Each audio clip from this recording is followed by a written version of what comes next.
사명에 충성하십시오. 내가 달려갈 길과 주 예수께 받은 사명, 곧 하나님의 은혜의 복음을 증언하는 일을 마치려 하면은 나의 생명조차 조금도 귀한 것으로 여기지 아니하노라. 사도행전 20장 24절. 희락이란 내가 창조되고 거듭난 목적을 온전히 이루는 것이지 어떤 일을 성공적으로 이루어낸다는 것을 의미하지 않습니다. 주님께서 누리셨던 희락은 아버지께서 그분을 보내신 뜻을 이루는 데 있었습니다. 그래서 주님은 아버지께서 나를 보내신 것 같이 나도 너희를 보내노라고 말씀하셨습니다. 주님으로부터 받은 사명이 있습니까? 그렇다면 그 사명에 충성해야 합니다. 그리고 그 사명을 이루는 것만을 위해 나의 생명을 소중히 여겨야 합니다. 어느 날 예수님으로부터 이러한 말을 들으며 기뻐할 것을 생각해 보십시오. 주께서 당신을 보낸 뜻을 당신이 다 이룬 것을 아시고 주님이 말씀하십니다. 잘하였도다. 착하고 충성된 종아. 우리는 모두 인생 속에서 자기에게 가장 잘 맞는 것을 찾아야 합니다. 영적으로는 우리가 주께로부터 사명을 받을 때 그것을 찾게 됩니다. 이때 주께서 주신 사명을 이루기 위해 우리는 주님과 동행해야 합니다.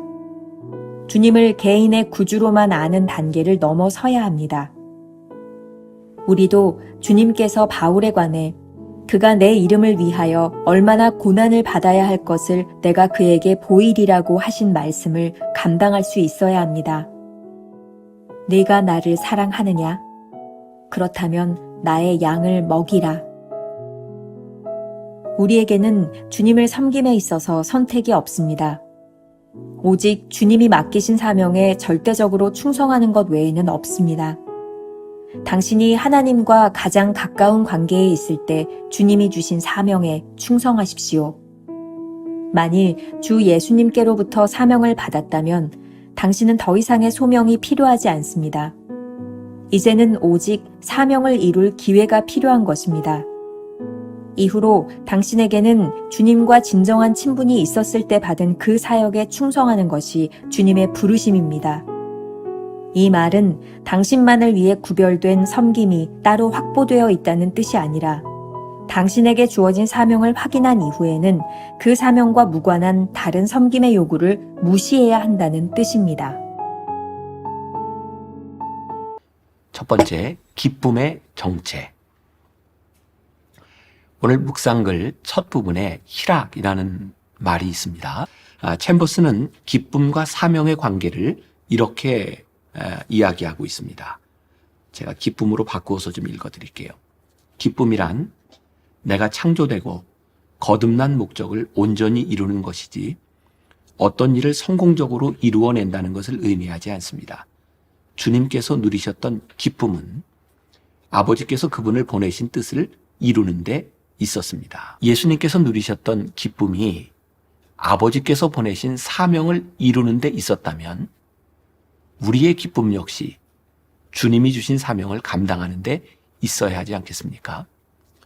우리가 상상할 수 있는 기쁨이 마태복음 25장 21절에 있습니다. 잘하였도다. 착하고 충성된 종아라는 칭찬을 듣는 것이죠. 이 말씀은 맡겨주신 사명을 다 이룬 것을 아시고 종을 칭찬하는 주인의 마음이 담겨 있는 말씀입니다.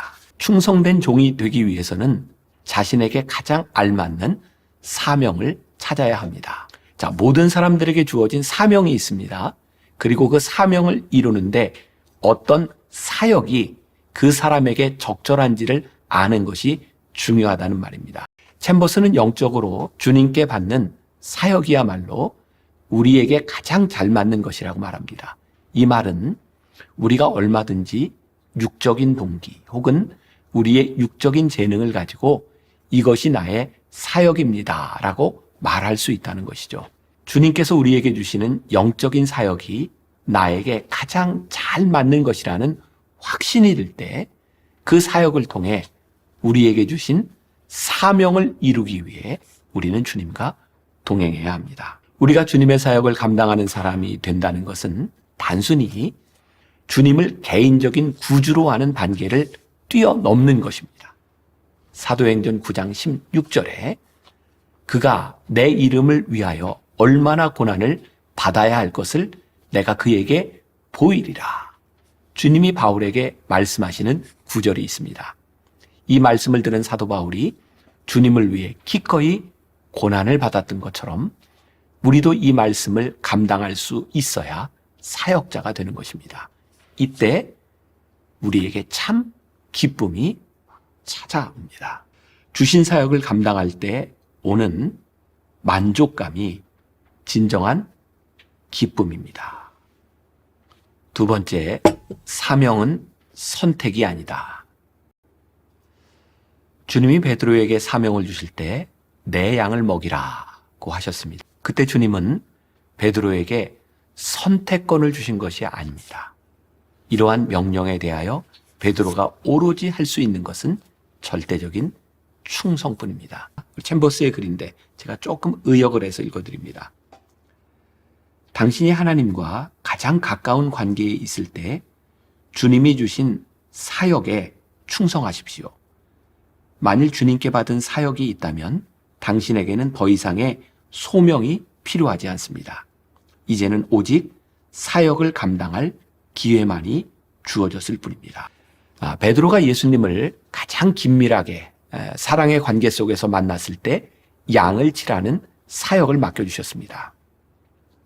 우리가 해야 하는 가장 확실한 일은 이 친밀함 가운데서 받은 것입니다.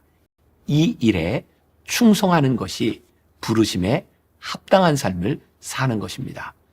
그럼에도 불구하고 우리가 바라는 것이 있습니다. 주님 우리를 불러주세요. 소명을 주세요. 라고 기도하는 것이죠. 그렇게 기도하지 말라는 것입니다. 당신에게 주어진 직분이 분명하다면 이제는 그 직분을 어떻게 잘 감당하며 충성을 다할지의 여부만 남아있는 것입니다.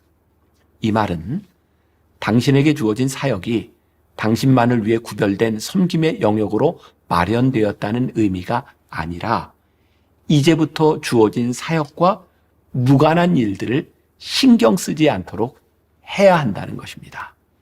가끔 우리는 기도할 때 저에게 사명을 주세요, 소명을 주세요 라고 하는 기도가 신실하게 들리지만 사실은 믿음 없는 충성하지 않는 기도가 될 수 있다는 것을 기억하시기 바랍니다. 영국 리버풀에 워커 미술관이 있습니다. 여기에 드워드 포인터라는 화가의 그린 유명한 그림이 하나 있다 그래요. 그 그림은 폼페이시가 베수비우스라고 하는 화산의 폭발로 온 도시가 용암에 묻혀버리는 비극적인 장면을 그려놓고 있습니다. 붉은 용암이 도시를 덮어오고 검붉은 화산재가 온 도시를 덮어버렸습니다. 수많은 사람들이 화산의 용암을 피해 도시를 빠져나가 해변으로 피하는 장면입니다.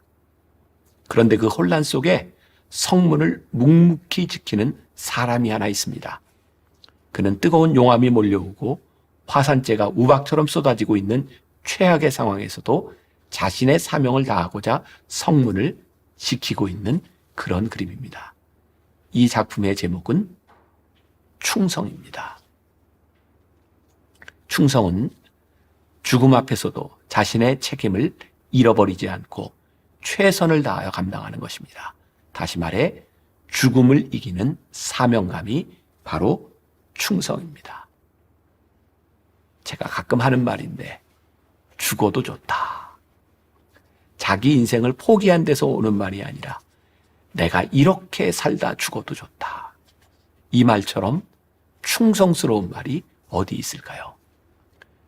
우리들이 사명에 충실하다는 것은 하나님께서 맡겨주신 확실한 직분에 충성을 다하기 위해 다른 부수적인 것들을 무시하는 것입니다.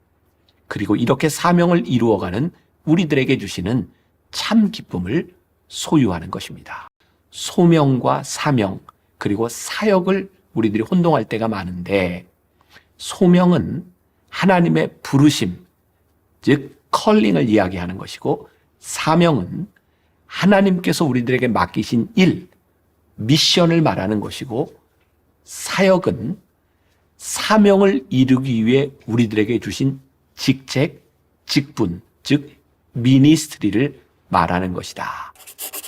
충성하는 것은 하나님께서 우리를 부르셔서 사명을 이루는 직책에 기쁨으로 헌신하는 것입니다. 오늘 하루 이런 질문을 한번 던져볼까요? 당신은 소명자입니까? 그렇다면 당신에게 주신 사명은 무엇입니까? 그 사명을 이루기 위해 하나님께서 주신 사역은 무엇입니까? 기도합시다.